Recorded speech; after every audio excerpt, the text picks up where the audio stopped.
Welcome back to another episode of Bedtime Stories, because it's 100,000 times easier for me to read a chapter of a book that's in the public domain than it is for me to talk about my feelings. But you should subscribe to the Emo Sob Knox YouTube for the Emo Sob podcast anyway, even though, anyway. We're working on The Return of Tarzan by Edgar Rice Burroughs. And we are on chapter 2. I hope you are enjoying the story. But first I have to ask you a few questions, and you know the drill. Have you brushed your teeth? Did you go pee in the potty? Did you do your nighttime stretches? Have you got your water next to you? You got it all taken care of? Cool beans, cool beans. I'm very proud of you. Good job. All right, let's get to it. Forging bonds of hate and... This is chapter 2. It was not until late the following afternoon that Tarzan saw anything more of the fellow passengers into the midst of whose affairs his love of fair play had thrust him. And then he came most unexpectedly upon Rokoff and Paulvitch at a moment when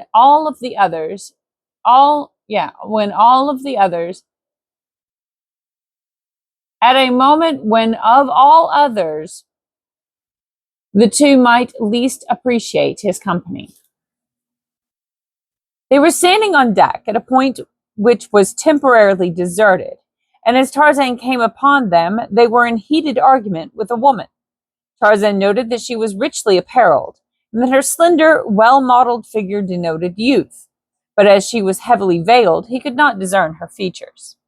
The men were standing on either side of her, and the backs of all were toward Tarzan, so that he was quite close to them without their being aware of his presence. He noticed that Rokoff seemed to be threatening, the woman pleading, but they spoke in a strange tongue, and he could only guess from appearances that the girl was afraid. Rokoff's attitude was so distinctly filled with the threat of physical violence that the ape-man paused for an instant just behind the trio, instinctively sensing an atmosphere of danger. Scarcely had he hesitated ere the man seized the woman roughly by the wrist, twisting it as though to wring a promise from her through torture. What would have happened next had Rokoff had his way, we may only conjecture, since he did not have his way at all. Instead, steel fingers gripped his shoulder, and he was swung unceremoniously around to meet the cold, gray eyes of the stranger who had thwarted him on the previous day. "Sapristi!" screamed the infuriated Rokoff. "What do you mean? Are you a fool that you thus again insult Nicholas Rokoff?" "This is my answer to your note, Monseigneur," said Tarzan in a low voice, and then he hurled the fellow from him with such force that Rokoff lunged sprawling against the rail. "Name of a name!" shrieked Rokoff. "Pig, but you shall die for this." And springing to his feet, he rushed upon Tarzan, tugging the meanwhile to draw a revolver from his hip pocket. The girl shrank back in terror. "Nicholas!" she cried. "Do not! Oh, do not do that! Quick, Monseigneur, fly, or he will surely kill you." But instead of flying, Tarzan advanced to meet the fellow. "Do not make a fool of yourself, Monseigneur," he said. "Oh, excuse me. Mr. Burroughs did not change paragraphs, but he changed speakers. So apologies on the wrong voice that I used right there. I think I shall begin the paragraph once more. "Nicholas," she cried, do not do that. Quick, Monseigneur, fly, or he will surely kill you." But instead of flying, Tarzan advanced to meet the fellow. "Do not make a fool of yourself, Monseigneur," he said. Rokoff, who was in a perfect frenzy of rage at the humiliation the stranger had put upon him, had at last succeeded in drawing the revolver. He had stopped, and now he deliberately raised it to Tarzan's breast and pulled the trigger. The hammer fell with a futile click on an empty chamber. The ape-man's hand shot out like the head of an angry python. There was a quick wrench, and the revolver sailed far out across the ship's rail and dropped into the Atlantic. For a moment the two men stood there, facing one another. Rokoff had regained his self-possession. He was the first to speak. Twice now has Monsignor seen fit to interfere in matters which do not concern him. Twice he has taken it upon himself to humiliate Nicholas Rokoff. The first offense was overlooked on the assumption that Monsignor acted through ignorance, but this affair shall not be overlooked. If Monsignor does not know who Nicholas Rokoff is, this last piece of effrontery will ensure that Monsignor later has good reason to remember him. That you are a coward and a scoundrel, Monsignor, replied Tarzan, is all that I care to know of you. And he turned to ask the girl if the man had heard her, but she had disappeared. Then, without even a glance toward Rokoff and his companion, he continued his stroll along the deck. Tarzan could not but wonder what manner of conspiracy was on foot, or what the scheme of the two men might be. There had been something rather familiar about the appearance of the veiled woman, to whose rescue he had just come, but as he had not seen her face, he could not be so sure that he had ever seen her before. That he had ever seen her before.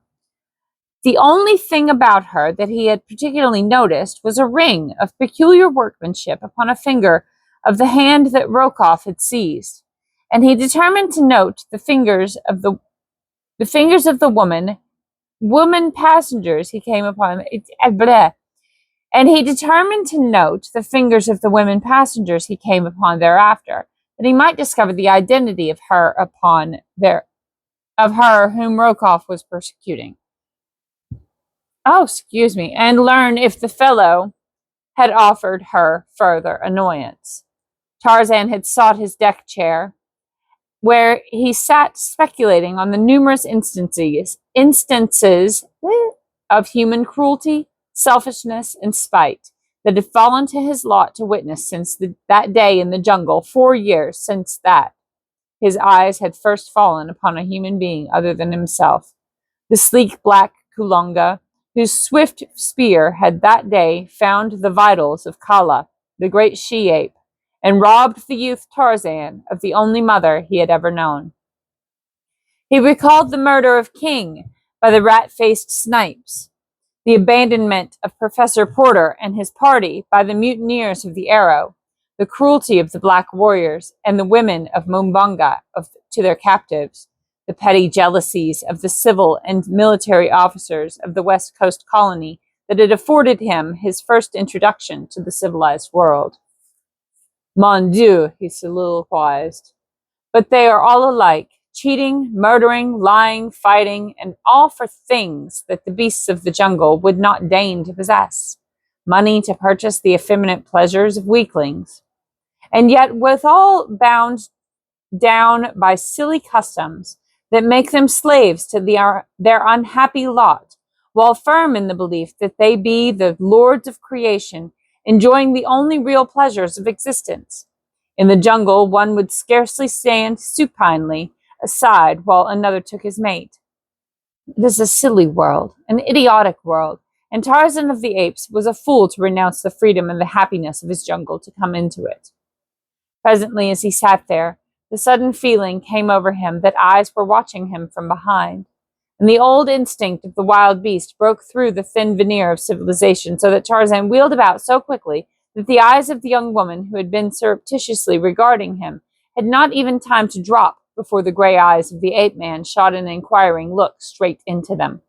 Then, as they fell, Tarzan saw a faint wave of crimson creep swiftly over the now half-averted face. He smiled to himself at the result of his very uncivilized and ungallant action, for he had not lowered his own eyes when they met those of the young woman. She was very young, and equally good to look upon. Further, there was something rather familiar about her that set Tarzan to wondering where he had seen her before. He resumed his former position, and presently he was aware that she had arisen and was leaving the deck. As she passed, Tarzan turned to watch her, in the hope that he might discover a clue to satisfy his mild curiosity as to her identity. Nor was he disappointed entirely, for as she walked away, she raised one hand to the black waving mass at the nape of her neck. The feminine gesture that admits cognizance of appraising eyes behind her, and Tarzan saw upon a finger of this hand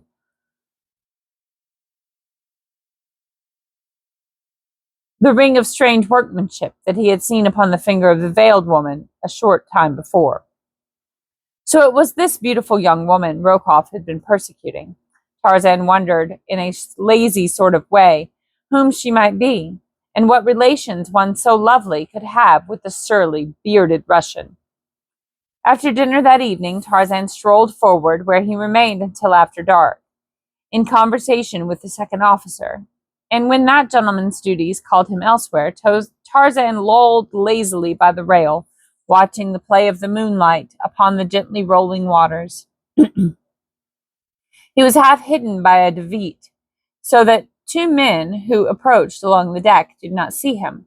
And as they passed, Tarzan caught enough of their conversation to cause him to fall in behind them, to follow and learn what deviltry they were up to. He had recognized the voice as that of Rokoff, and had seen that his companion was Paulvitch. Tarzan had overheard but a few words, and if she screams, you may choke her until. But those had been enough to arouse the spirit of adventure within him, and so he kept the two men in sight as they walked, briskly now, along the deck. To the smoking room he followed them, but they merely halted at the doorway long enough apparently to assure themselves that one whose whereabouts they wished to establish was within. They then proceeded directly to the first-class cabins upon the promenade deck. Here Tarzan found greater difficulty in escaping detection, but he managed to do so successfully. As they halted before one of the polished hardwood floors, Tarzan slipped into the shadow of a passageway, not a dozen feet from them. To their knock, a woman's voice asked in French, "Who is it?" "It is I, Olga, Nicholas," was the answer, in Rokoff's new familiar guttural. "May I come in?" I should have used the voice different, I'm sorry. "Why do you not cease persecuting me, Nicholas?" came the voice of the woman from beyond the thin panel. "I have never harmed you." Come, Olga," urged the man in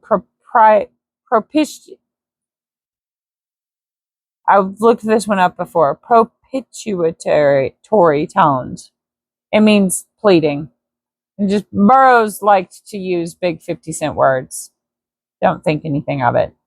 Just because you don't know this word doesn't mean that anybody else knows it either.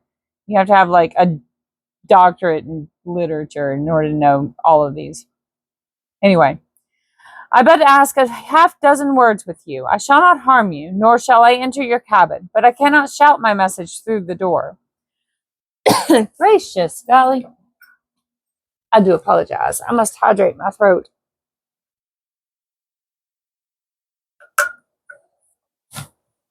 The studio is in a dusty garage, and I have air filters going, but they struggle. Tarzan heard the catch click as it was released from the inside. He stepped out from his hiding place far enough to see what transpired when the door was opened, for he could not but recall the sinister words he had heard a few moments before upon the deck. "And if she screams, you may choke her." Rokoff was standing directly in front of the door. Paulvitch had flattened himself against the paneled wall of the corridor beyond. The door opened. Rokoff half entered the room and stood with his back against the door, speaking in a low whisper to the woman, whom Tarzan could not see. Then Tarzan heard the woman's voice, level, but loud enough to distinguish her words. "No, Nicholas," she was saying, "it is useless. Threaten as you will, I shall never accede to your demands. Leave the room, please. You have no right here. You promised not to enter." "Very well, Olga, I shall not enter, but before I am done with you, you shall wish 1,000 times that you had done at once the favor that I have asked. In the end, I shall win anyway, so you might as well save trouble and time for me, and disgrace for yourself and your—" "Never, Nicholas," interrupted the woman, and then Tarzan saw Rokoff turn and nod to Paulvitch, who sprang quickly toward the doorway of the cabin, rushing in past Rokoff, who held the door open for him. Then the latter stepped quickly out. The door closed. Tarzan heard the click of the lock as Paulvitch turned it from the inside. Rokoff remained standing before the door with head bent, as though to catch the words of the two within. A nasty smile curled his bearded lip. Tarzan could hear the woman's voice commanding the fellow to leave her cabin. "I shall send for my husband," she cried. "He will show you no mercy." Paulvich's sneering laugh came through the polished panels. "The purser will fetch your husband, madam," said the man. "In fact, that officer has already been notified that you are entertaining a man other than your husband behind the locked door of your cabin." "Bah!" cried the woman. "My husband will know." "Most assuredly your husband will know, but the purser will not, nor will the newspaper men, who shall, in some mysterious way, hear of it on our landing. But they will think it a fine story, and so will all your friends when they read it at breakfast on, let me see, this is Tuesday, yes? When they read of it at breakfast next Friday morning. No, nor will it detract from the interest they will all feel when they learn that the man whom Madame entertained is a Russian servant, her brother's valet, to be quite exact." "Alexei Paulvitch," said the woman's voice, cold and fearless, "you are a coward. And when I whisper to a certain name in your ear, you will think better of your demands upon me and your threats against me. And then you will leave my cabin quickly, nor do I think that ever again will you, at least, annoy me." And there came a moment's silence in which Tarzan could imagine the woman leaning toward the scoundrel and whispering the things she had hinted at into his ear. Upon a moment, only a moment of silence, and then a startled oath from the man, the scuttling of feet, a woman's scream, and silence. But scarcely had the cry ceased before the ape-man had leapt from his hiding place. Rokoff started to run, but Tarzan grasped him by the collar, and dragged him back. Neither spoke, for both felt instinctively that murder was being done in that room, and that Tarzan was confident that Rokoff had had no intention that his confederates should go that far. He felt that the man's aims were deeper than that, deeper and even more sinister than brutal, cold-blooded murder. Without hesitating to question those within, the ape-man threw his giant shoulder against the frail panel, and in a shower of splintered wood he entered the cabin, dragging Rokoff after him. Before him, on a couch, the woman lay, and on top of her was Paulvitch, his fingers gripping the fair throat, while his victim's hands beat futilely at his face, tearing desperately at the cruel fingers that were forcing the life from her. The noise of his entrance brought Paulvitch to his feet, where he stood glowering menacingly at Tarzan. The girl rose falteringly to a sitting posture upon the couch. One hand was at her throat, and her breath came in little gasps. Although disheveled and very pale, Tarzan recognized her as the young woman whom he had caught staring at him on the deck earlier in the day. "What is the meaning of this?" said Tarzan, turning to Rokoff, whom he intuitively singled out as the instigator of the outrage. The man remained silent, scowling. "Touch the button, please," continued the ape-man. "We will have one of the ship's officers here. This affair has gone quite far enough." "No, no," cried the girl, coming suddenly to her feet. "Please do not do that. I am sure that there was no real intention to harm me. I angered this person, and he lost control of himself. That is all. I would not care to have the matter go further. Please, Monseigneur." And there was such a note of pleading in her voice that Tarzan could not press the matter, although his better judgment warned him that there was something afoot here of which the proper authorities should be made cognizant. "You wish me to do nothing, then, in the matter?" he asked. "Nothing, please," she replied. "You are content that these two scoundrels should continue persecuting you?" She did not seem to know what answer to make, and looked very troubled and unhappy. Tarzan saw a malicious grin of triumph curl Rokoff's lips. The girl evidently was in fear of these two. She dared not express her real desires before them. "Then," said Tarzan, "I shall act on my own responsibility. To you," he continued, turning to Rokoff, "and this includes your accomplice. I may say that from now on to the end of the voyage, I shall take it upon myself to keep an eye on you. And should there chance to come to my notice any act of either of you that might even remotely annoy this young woman, you shall be called to account for it directly to me, nor shall the calling or the accounting be pleasant experiences for either of you. Now get out of here, and he grabbed Brokoff and Paulvitch each by the scruff of the neck and thrust them forcibly through the doorway, giving each an added impetus down the corridor with the toe of his boot. Then he turned back to the stateroom and the girl. She was looking at him in wide-eyed astonishment. And you, madame, will confer a great favor upon me if you will but let me know if either of those rascals troubles you further. Ah, Monsignor, she answered, I hope that you will not suffer for the kind deed you attempted. You have made a very wicked and resourceful enemy, who will stop at nothing to satisfy his hatred. You must be very careful indeed, Monsignor. Pardon me, madame. My name is Tarzan. Monsignor Tarzan, and because I would not consent to notify the officers, do not think that I am not sincerely grateful to you for the brave and chivalrous protection you rendered me. Good night, Monsignor Tarzan. I shall never forget the debt I owe you. And with the most winsome smile that displayed a row of perfect teeth, the girl curtsied to Tarzan, who bade her good night and made his way on deck.